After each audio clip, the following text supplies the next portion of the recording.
चार सबसे बड़े मूर्ख।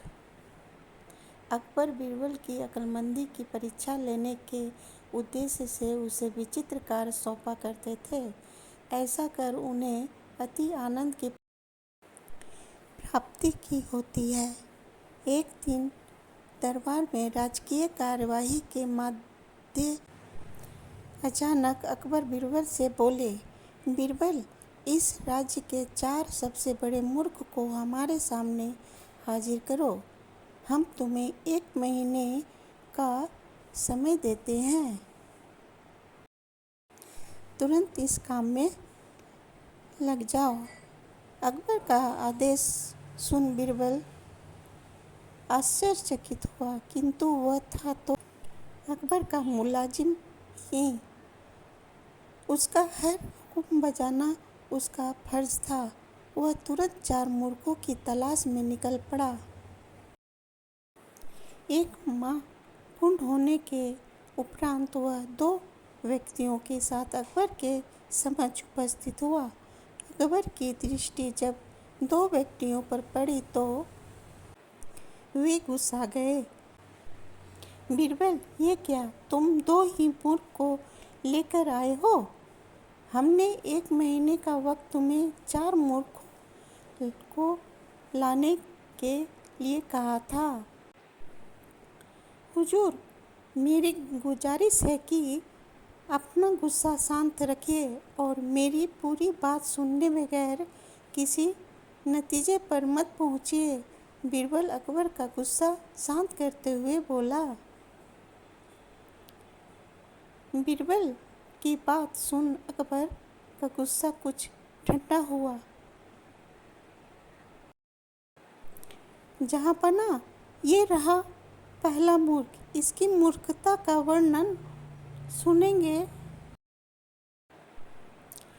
तो आप भी सोचेंगे कि ऐसा लोग भी होते हैं इस दुनिया में। पहले व्यक्ति को आगे कर बीरबल बोला, बताओ, ऐसी क्या मूर्खता कर रहा था ये? अकबर ने पूछा। हुजूर, मैंने इस व्यक्ति को बैलगाड़ी पर बैठकर कहीं जाते हुए देखा। बैलगाड़ी चालक के अतिरिक्त बैलगाड़ी पर बैठा ये अकेला व्यक्ति ही था। उस पर भी इसने अपनी गठरी सिर पर लाद रखी थी। चकित होकर जब मैंने कारण पूछा तो ये कहने लगा कि गठरी बैलगाड़ी पर रख दूंगा तो बैल के ऊपर बोझ बढ़ जाएगा, इसलिए मैंने गठरी अपने सिर पर रख ली है। अब इसे मूर्खता नहीं कहेंगे तो क्या कहेंगे? पहले व्यक्ति ही मूर्खता का किस्सा सुनकर अकबर के चेहरे पर मुस्कुराहट तैर गई। फिर बीरबल ने दूसरे व्यक्ति को आगे कर किया और बोला, जहाँपनाह, ये आदमी तो इससे भी बड़ा मूर्ख है।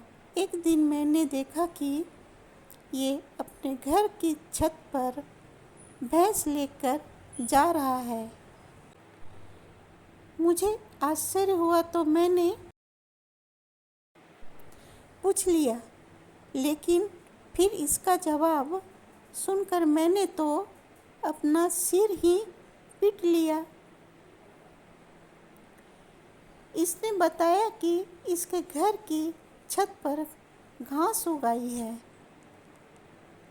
इसलिए ये भैंस को छत पर ले जाता है ताकि वह वहाँ घास खा सके। घास काटकर ये भैंस को लाकर खिला सकता है, लेकिन ये मूर्ख भैंस को ही छत पर ले जाता है।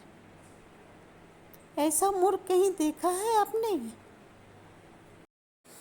हाँ, वाकई इन दोनों की कारस्तानी बेवकूफाना है। अब तीसरा मूर्ख को पेश करो। अकबर बोला, हुजूर, नज़र उठाकर देखिए, तीसरा मूर्ख आपको सामने खड़ा दिखाई पड़ेगा। बीरबल बोला, कहाँ बीरबल? हमने तो यहाँ कोई तीसरा व्यक्ति दिखाई नहीं पड़ रहा। अकबर वो इधर उधर देखते हुए बोला, तीसरा मूर्ख मैं हूँ हुजूर। बीरबल सिर झुकाकर बोला, अब देखिए मुझे पर कितने महत्वपूर्ण कार्यों की जिम्मेदारी है, लेकिन सब कुछ एक तरफ हटाकर मैंने 1 महीने की मूर्खों की खोज कर रहा हूँ। ये मूर्खता नहीं तो और क्या है। बीरबल की बात सुनकर अकबर सोच में पड़ गए। फिर बोले, और चौथा मूर्ख कहाँ है? बीरबल बोला, गुस्ताखी माफ हुजूर, पर चौथा मूर्ख आप हैं। हिंदुस्तान के शहंशाह हैं, इतने बड़े साम्राज्य का भार आपके कंधों पर है। प्रजा के हित के जाने कितने कार्य आपको करवाने हैं, लेकिन उन सबको दरकिनार कर आप 1 महीने से मुझसे 4 मूर्खों की तलाश करवा रहे हैं, तो चौथा मूर्ख आप हुए ना। कहते हुए बीरबल ने अपने कान पकड़ लिए। बीरबल का जवाब सुनकर अकबर को अपनी गलती का एहसास हो गया और बेफिजूल में उन्होंने अपना और बीरबल का काफ़ी वक्त बर्बाद कर दिया।